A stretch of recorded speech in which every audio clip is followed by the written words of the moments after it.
Hey everybody, Gavin Shnieder here with Abode-based real estate. Today we're going to be talking about rehab loans, and we are joined with a guest, Mr. Devin Quinn from Evergreen Home Loans. Hey, how you doing, brother? Good. Welcome to the show, my friend. Thanks for having me on. Alrighty, so let's get right into it here. What is a rehab loan?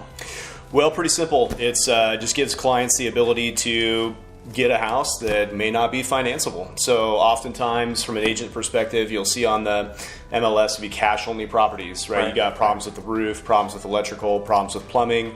Seller doesn't have the funds to fix it. So they're figuring they're going to sell that property to an investor. Rehab loan basically allows any client that's approved for any basic loan with its rehab loan, they can step in, finance the cost to fix that roof, plumbing, or electrical. And the cost of those repairs can basically just be packed onto the loan. Get the loan closed, loan closes, all items get fixed post-closing, and that client gets a great house with a lot of times with a handful of equity. Awesome, thanks. So is it more difficult for clients to qualify for these kinds of loans, or is it fairly similar? It's actually pretty close. It's almost the exact same process. So FHA in particular has their 203K product. That's still going to be a 3.5% down, so no difference in down payment. Conventional, there's a conventional rehab product that's going to be actually 5% down. So unfortunately, if you got that 3% approved conventional buyer, they're going to have to fork up the extra 2% to make that deal work. But outside of that, pretty much the exact same process. Now with FHA, a lot of the times people can qualify with really low credit scores, in the 580 range. Is that the same thing with rehab loans?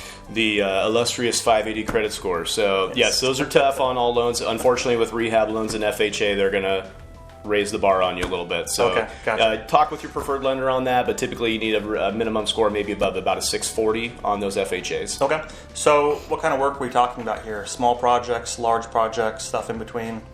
I'd say overall, pretty much it's whatever needs to get done. So with you can't do big luxury items. So sorry, anyone who wants to put a big custom pool in their backyard, you're going to have to scratch that one. But again, if we're talking about roofing, we're talking about plumbing, electrical, no problem. Maybe the kitchen is god awful and outdated, and they've got 70s shag carpet in there. You can take care of all that stuff. So basically, the biggest thing I got to stress is whatever we're going to offer to buy the property for, and whatever the cost of that rehabilitation is, as long as the appraisal is going to come in for those two things combined, we're good to go. Okay. And so what kind of properties qualify? Single family, multifamily, condos, manufactured homes?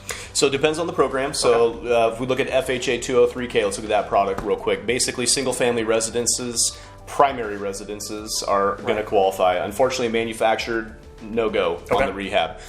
Conventional products, you can actually do rehabilitation products on investment properties. You can do them on vacation homes. You can do them on primary residences. Outstanding. Sweet. Yeah, lots of flexibility there. Okay. Now, does the purchase and sale have to start as a reno product, or can we flip to a reno product later on in the process? That's a great question. So I run into this all the time with agents. We get mutual on a deal. We're going to go with a basic FHA. We get into that inspection period.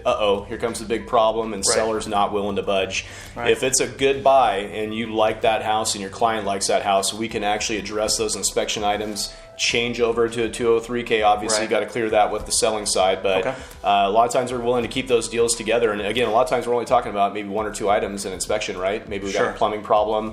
So that's pretty fast. Get your contractor involved, get some bids, and let's get that thing closed. Outstanding. So with all this work that's being done, does the agent need to be some kind of rehab, construction expert, or who's taking care of all that? You can be. Do you like answering a lot of questions, Gavin? Not after the purchase and sale is signed or the inspection is signed around now. That's the key. So you can be the biggest expert you want, but the more questions you answer for a client in regards to how this process works, you're probably going to get a lot of those questions continually asked. So I think the best thing to do is just stay within your realm. So the best thing you can do, Gavin, to help a client out in these loans is help them identify what's going to be a good buy. So if you're looking at the property and you can see that once that roof, once that project gets taken care of, is that client walking into some equity? Help them understand that. Leave the dirty details to your preferred lender or the contractor. Sure. Okay. So what does the closing process look like? It is different than a regular transaction, and when is the work actually being completed? Can you do it before closing, or is it all done after closing? No. Definitely want to have that work done post-closing. So from an agent standpoint, this is actually going to be real simple for you. Deal's going to close just like any other transaction. you're going to be able to get paid. Once the deal closes, you get your standard commission check, and all that work's going to take care of post-closing. As far as closing timelines go, really most of that work comes in the format of getting some of the bids and getting a proper contractor out there. So that could add about 2 weeks. So maybe if you're used to a 30-day close, I would plan for a minimum of 45 on these rehab projects. Sure. Outstanding. Well, thanks for all that information. Guys, you heard it from him. The rehab loan is an excellent product, whether your clients are looking for a fixer-upper right out of the gate and need some extra funds to complete that project, or if you just run into inspection issues down the line and you got to flip it to a rehab loan at that time. Rehab loans are really even part of the solution for low inventory, because now it opens you up to an entire new realm of properties. You can look at cash-only properties. You can look at properties that need a new roof or have LP siding and the siding needs to be replaced.